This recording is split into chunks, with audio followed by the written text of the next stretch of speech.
అమ్మగారు రండి. శ్రీనివాస పనివారు కూడా రావచ్చు, రండి.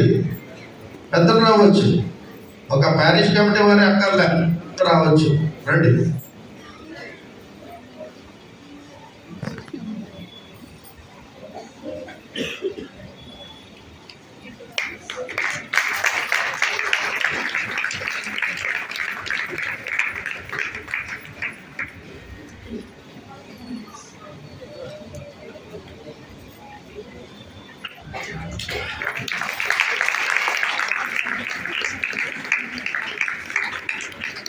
హల్లెలూయా.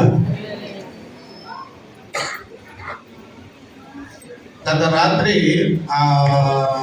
వర్షం పడుతున్నా కూడా కుర్చీలన్నీ సర్దారు.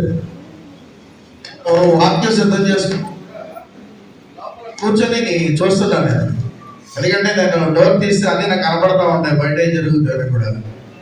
ఆయన చెప్పారు, నాకు వెళ్ళిపోతున్నాడు, ఫోన్ చేసి అయ్యగా నేను వెళ్తున్నానంటే నేను బయటికి వచ్చి మళ్ళీ కూర్చొని సర్దించి మళ్ళీ పంపించాను.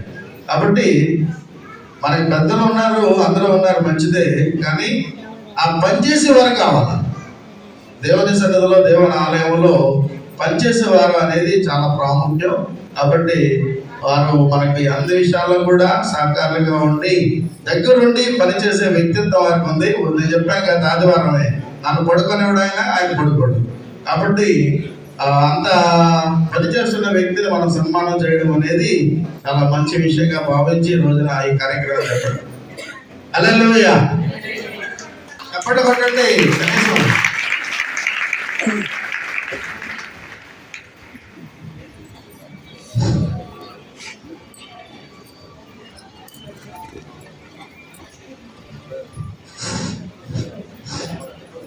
హలో,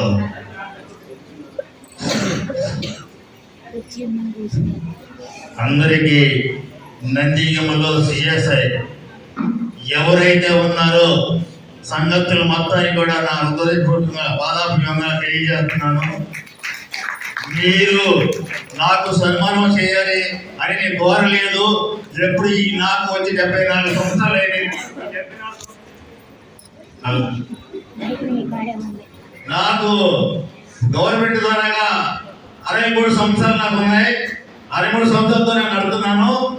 నాకు 50 సంవత్సరాలుగా ఈ సమస్యలో నేను ఏంటంటే మీరు బాధపడి నేను చెప్పే మాటలు చిన్న గమనించండి.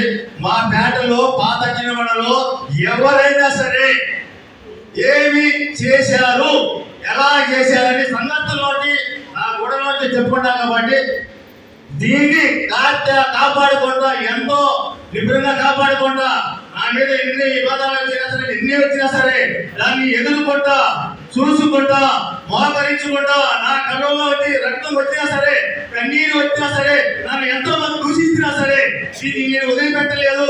ఆనాడు నాకు ఒకటే మాట, మా తాతలు రాఘవపురంలో పెళ్లి చేశారు, తీసుకెళ్ళిన బాధ గుర్తు పెట్టుకొని ఈ రాత్రి జాగ్రత్త చేయడానికి సిద్ధపడ్డాను. నేను దానికోసం నేను నా ఆఫీసులో నా భార్య గారు మొత్తం పోయి ఉన్నారు. ఎక్కడ నాకు ఎవరు లేదు, నా కొడుకులు 2 మిలియన్, 2 కూతురు మిలియన్, ఏమీ లేదు. నాకు కావాల్సిన ఆర్థిక సంగతులు ఈ సంఘానికి జాగ్రత్త చేసుకుంటుందని ఆశతో ఎవరో అడిగారో ఎవరో ఏం లేదు. నాకు మనసుపూర్తిగా పనిచేయాలని కూడా చేస్తున్నా. ఆర్థికంగా నేను ఉన్నంతగా కూడా దీంట్లోనే సావాలనుకుంటున్నాను. ఏమీ అక్కర్లేదు. ఏదానికైనా అడిగినా సరే డబ్బులు లేకపోతే ఒక 500 ఇస్తాను. నాకు నా కష్టంతో ఏమవుతున్నాను, ఎవరైనా తీసుకున్నా సరే సమాజం కాడ కూడా చాలా తప్పులు చేశారు. సమాజం చాలా నచ్చిందారు. నాకు ఒక ఇద్దరే నాకు 2000, 3000 నాకు ఇచ్చారు. అది వాళ్ళ జరిగించారట. అక్కడ సమాజం చేస్తున్నా. 6 రోజులు 3 రోజులు 500 రూపాయలు నాకు ఇస్తారు. నేను దాని భయించలేదు. ఇది దీని మీద నమ్మకం పెట్టుకొని దీనికి కాకులాగా కత్తులాగా ఎదురు చూస్తాను. ఆస్తి కోసం, సమాజం కోసం, శక్తి కోసం మొత్తం కూడా జాగ్రత్త చేయాలని ఆలోచిస్తున్నా. నేనంతా ఉన్నంతకాలం ఈ సంగతులకి అందరూ నేర్చేదాన్ని పూర్తి చేసిపోతానని ఆలోచించుకుంటా చేస్తాను. నాలో పొరపాటు తప్పులాడి చెప్పండి, చెప్పాలని ఎన్నో మాట్లాడుతున్నాను. కానీ నాకు కొంచెం చదువు లేక అన్ని లేక దీంట్లో ఉన్నా. కాబట్టి నేను మనసుపూర్తిగా ఆలోచించుకుని అందరికీ సంగతులకి నమస్కారం చెప్తున్నాను.